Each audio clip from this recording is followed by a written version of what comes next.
Hello दोस्तों, कैसे हैं आप सब। आशा करते हैं आप स्वस्थ मस्त और तंदुरुस्त होंगे। तो इस वीडियो के माध्यम से हम आपको हिंदी पद्य साहित्य का इतिहास के बारे में बताने वाले हैं, जो कि आपके एग्ज़ाम के लिए बहुत ही महत्वपूर्ण सेशन होने वाला है। और यह सेशन जो है 3 भागों में बटा होगा। 2 भाग अभी हाल फिलहाल में मिल जाएगा, उसके बाद जो है तीसरा भाग उसके बाद मिलेगा। तो वीडियो को बिना स्किप किए पूरा जरूर देखिएगा। खासकर यह बोर्ड एग्ज़ाम 10th और 12th के लिए बनाया जा रहा है। लेकिन आपको पता है हिंदी जिसमें भी प्रयोग होती है यानी कि आती है, उसमें रचना आती है और रचना के रचनाकार का नाम पूछता ही है। तो उसके लिए भी यह बहुत ही महत्वपूर्ण है, जैसे कि हो गया टीजीटी, पीजीटी और जो है नेट या फिर अदर कोई कॉम्पिटिटिव एग्ज़ाम के लिए, सभी के लिए इंपॉर्टेंट है। तो चलिए वीडियो को बिना स्किप किए शुरू करते हैं। तो हिंदी पद्य साहित्य का इतिहास। तो हिंदी पद्य साहित्य का इतिहास जो है, हिंदी साहित्य के इतिहास को जो है 4 कालों में बांटा गया है। कितने कालों में? तो 4 प्रमुख कालों में बांटा गया है। ठीक, वह कौन कौन से प्रमुख काल हैं तो शायद है आपको पता होंगे, नहीं पता होंगे तो चलिए जान लेते हैं। तो पहला काल जो है आदिकाल है, जिसको वीरगाथा काल के नाम से भी जाना जाता है। किसको? तो आदिकाल को। और इसको जो है चारण काल के भी नाम से जाना जाता है। आदिकाल को बहुत सारे काल के नाम से जाना जाता है। ठीक है, तो और इसका समय सीमा क्या है? तो 743 ईस्वी से जो है 1343 ईस्वी तक जो है आदिकाल या फिर जो है वीरगाथा काल का समय अवधि है। और आपको जो एकदम एग्जैक्ट यानी कि लास्ट में 00 दिखे तो यह जो है 700 से, ठीक है, 700 से लेकर 1400 ईस्वी तक जो है आदिकाल का समय माना जाता है, उपयुक्त समय। ठीक, दूसरा जो काल है पूर्व मध्यकाल, जिसको जो है भक्ति काल के नाम से जाना जाता है। पूर्व मध्य काल जिसको भक्ति काल के नाम से जाना जाता है, जिसकी समय सीमा क्या है? 1343 ईस्वी से 1643 ईस्वी तक। या फिर जो उपयुक्त समय है 1400 से, ठीक है, 1400 से जो है 1700 ईस्वी तक जो समय सीमा है उसको पूर्व मध्यकाल या फिर जो है भक्ति काल कहा जाता है। ठीक, और उसके बाद जो तीसरा काल है वह है उत्तर मध्य काल, जिसको रीतिकाल या श्रृंगार काल भी कहा जाता है। ठीक, उत्तर मध्य काल, रीतिकाल या श्रृंगार काल। इसका जो समय सीमा है 1643 ईस्वी से लेकर 1843 ईस्वी तक। यानी कि इसका सही रूप में देखें समय तो 1700 से, ठीक है, 1700 से लेकर जो है 1850 ईस्वी तक जो है जो समय सीमा है वह उत्तर मध्यकाल यानी कि रीतिकाल या फिर श्रृंगार काल की समय सीमा है। ठीक, और उसके बाद इसमें चौथा पॉइंट आता है आधुनिक काल। ठीक है, यानी कि जो काल अभी चल रहा है यह आधुनिक काल है।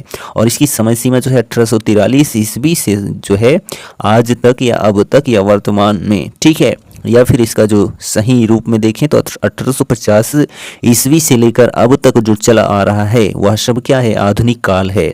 तो यहाँ पर इस वीडियो में ये तो काल निर्धारण हो गया। तो इसमें जो है हम आदिकाल यानी कि वीरगाथा काल को और जो है पूर्व मध्यकाल यानी कि भक्ति काल की चर्चा जो है बाद में करेंगे। 2 वीडियो समाप्त होने के बाद हम यहाँ पर रीतिकाल, आधुनिक काल में जितने काल हैं उन सब की चर्चा करेंगे इन 2 वीडियो में।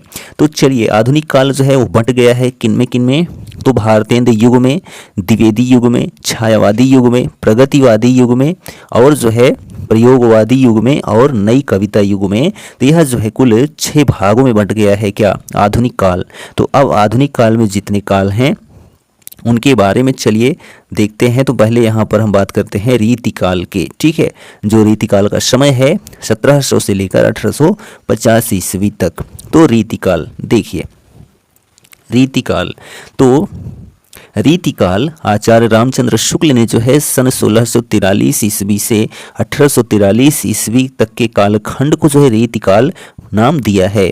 मिश्र बंधुओं ने जो है रीतिकाल को अलंकृत काल तथा विश्वनाथ प्रसाद मिश्र ने जो है श्रृंगार काल नाम दिया है। किसको? तो रीतिकाल को। ठीक, अब रीतिकाल का वर्गीकरण देखा जाए यानी कि रीतिकाल जो है किन किन रूपों में आ गया। तो रीतिकाल जो है कुल 3 भागों में बंटा है। अब वह कौन से भाग हैं?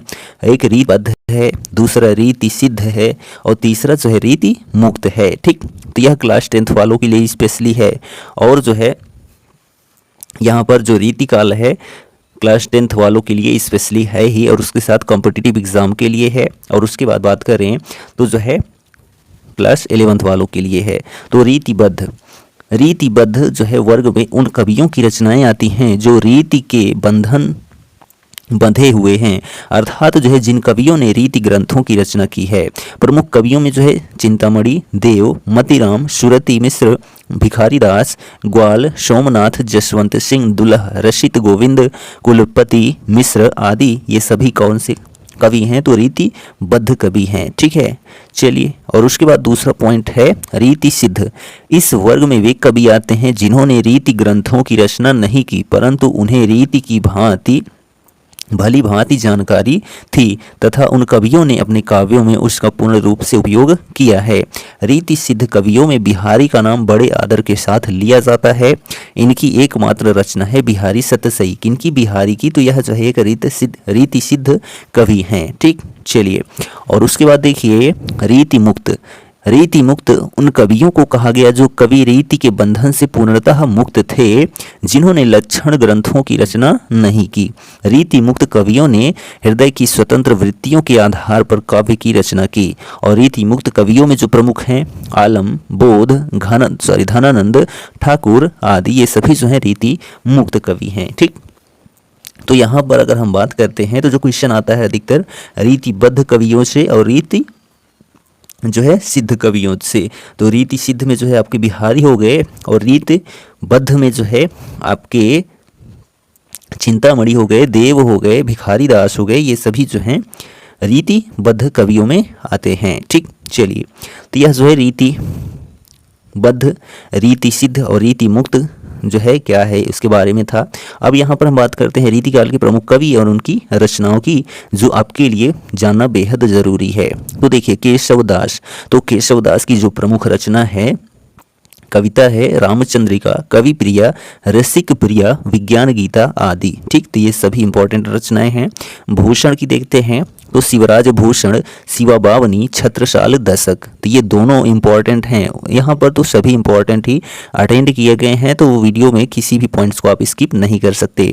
मतीराम की रचना है रसराज, ललित ललाम, मतीराम सतसई आदि। ठीक, बिहारी की जो रचना है बिहारी सतसई है। और यहाँ पर जो है पद्माकर की रचना देखिए, जगत विनोद, पद्मभरण, गंगा लहर, कली पचीसी आदि। तो यहाँ पर जो है जग विनोद आप याद रख सकते हैं और गंगा लहर याद रख सकते हैं। ठीक है, देव की जो रचना है भाव विलास, इंपॉर्टेंट रचना है, भवानी विलास, रस विलास आदि, ये तीनों रचनाएं इंपॉर्टेंट हैं। घनानंद की बात करें तो सुजान हित प्रबंध, वियोग बेली आदि। ठीक है, और जो है यहाँ पर भिखारी दास की रचना देखिए, काव्य निर्णय, छंद प्रकाश, श्रृंगार निर्णय आदि। ठीक, सेनापति की रचना कपित रत्नाकर, बोध की रचना इश्क नमा और विरह वारिस। तो यहाँ भिखारी दास की रचना आप याद रख लेना, काव्य निर्णय, ठीक है, छंद प्रकाश और जो है श्रृंगार निर्णय। ठीक, तो यह जो है रीतिकाल के कवि और उनकी प्रमुख रचनाएं थी। ठीक, चलिए अब यहाँ पर बात करते हैं रीतिकाल की प्रमुख प्रवृत्तियों की। क्योंकि प्रवृत्तियां जो हैं क्लास 10th यूपी बोर्ड में दिया गया है कि आपसे प्रवृत्तियों से भी क्वेश्चन पूछा जा सकता है। ठीक है, तो अकॉर्डिंग टू सिलेबस यहाँ पर हम आपको बता रहे हैं। तो चलिए प्रवृत्तियां जान लेते हैं, कोई दिक्कत नहीं, केवल हेडिंग जानेंगे।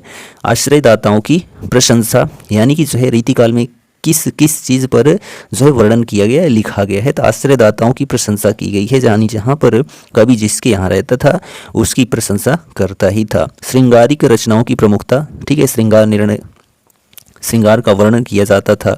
रीति ग्रंथों का निर्माण, काव्य भाषा के रूप में जो है ब्रज भाषा की प्रतिष्ठा, सवैया और दोहा छंदों का प्रचुर मात्रा में प्रयोग, प्रकृति में उद्दीपन रूप में वर्णन और कला पक्ष की प्रधानता होती थी। किसमें? तो रीतिकाल में। ठीक, चलिए अब करते हैं हम आधुनिक काल की। अब देखिए आधुनिक काल, तो आचार्य रामचंद्र शुक्ल ने अपने इतिहास ग्रंथ हिंदी साहित्य का इतिहास में आधुनिक काल को गद्य काल का नाम दिया है, और सही बात है। ठीक है, गद्य का जो है परिपूर्ण विकास आधुनिक काल में ही हुआ है। इस काल में नवीन छंदों, अलंकारों तथा नवीन शैलियों का विकास हुआ है। कविता बंधनों से मुक्त हो गई। कवियों ने जो है स्वच्छंद रूप से काव्यों के नए प्रतिमान स्थापित किए। सदियों से आ रही काव्य परंपराओं को जो है तोड़ दिया। कब? आधुनिक काल में। ठीक है, आधुनिक काल को जो है अनेक नाम दिए गए यथा जैसे कि नवीन विकास का काल, गद्य काल, पुनर्जागरण काल आदि। आधुनिक काल को जो है विभिन्न कालों के नाम से जाना जाता है, जिसका विवरण निम्न प्रकार है। वही जो 6 भाग हमने आपको बता दिए थे स्टार्टिंग में ही। तो यहाँ पर देखिए भारतेंदु युग। तो भारतेंदु युग की समय सीमा क्या है? तो 1857 ईस्वी से जो है 1900 ईस्वी तक है। तो यहाँ पर आप 1850, ठीक है, एक जो उपयुक्त समय सीमा है 1850 ईस्वी से लेकर 1900 ईस्वी तक के समय काल को जो है किस नाम से जाना जाता है? तो भारतेंदु युग के नाम से जाना जाता है, ठीक है। 1850 से 1900 ईस्वी तक के कालखंड को भारतेंदु युग के नाम से जाना जाता है। तो चलिए अब देखते हैं भारतेंदु युग। तो ध्यान दीजिए, भारतेंदु युग का नाम जो है भारतेंदु हरिश्चंद्र के नाम पर पड़ा। ये आधुनिक साहित्य के जन्मदाता माने जाते हैं। इस काल में नाटक, उपन्यास, कहानी, आलोचना, निबंध आदि का जो है प्रचुर मात्रा में विकास हुआ। काव्य भाषा के क्षेत्र में जो है ब्रज भाषा की प्रधानता रही। खड़ी बोली में जो है गद्य लिखे जाने लगे, ठीक है। इसके पहले जो है ब्रजभाषा प्रमुख रूप से चल रही थी, लेकिन भारतेंदु युग जैसे आया वैसे ही क्या हो गया, खड़ी बोली में भी जो रचनाएं की जाने लगी। और भारतेंदु युग को जो है पुनर्जागरण काल के नाम से भी जाना जाता है, ठीक। चलिए अब यहाँ पर भारतेंदु युग में जो प्रमुख कवि हैं उनकी जो रचनाएं हैं उनके बारे में जानते हैं, जो कि आपके एग्जाम के लिए बहुत ही महत्वपूर्ण है। तो भारतेंदु हरिश्चंद्र, तो इनकी जो रचनाएं हैं प्रेमाश्रु वर्णन, प्रेम सरोवर, प्रेम मधुर, ठीक है, और जो है प्रेम प्रलह, गीत गोविंद, प्रेम फुलवारी, वर्षा विनोद, विनय प्रेम 50 आदि, ठीक है, विनय प्रेम 25 आदि। तो यह जो है इनमें रचनाएं हैं किनकी? तो भारतेंदु हरिश्चंद्र की रचना है। तो इसमें जो है आप प्रेम सरोवर, प्रेम मधुर, गीत गोविंद, प्रेम फुलवारी, इन सभी रचनाओं को जरूर याद रखिएगा। और उसके बाद देखिए जो दूसरे कवि हैं भारतेंदु युग के, बद्री नारायण चौधरी, प्रेम घन, इनकी जो रचनाएं हैं, ठीक है, प्रमुख रचना आनंद अरुणोदय, मयंक महिमा, अलौकिक लीला आदि, ठीक है।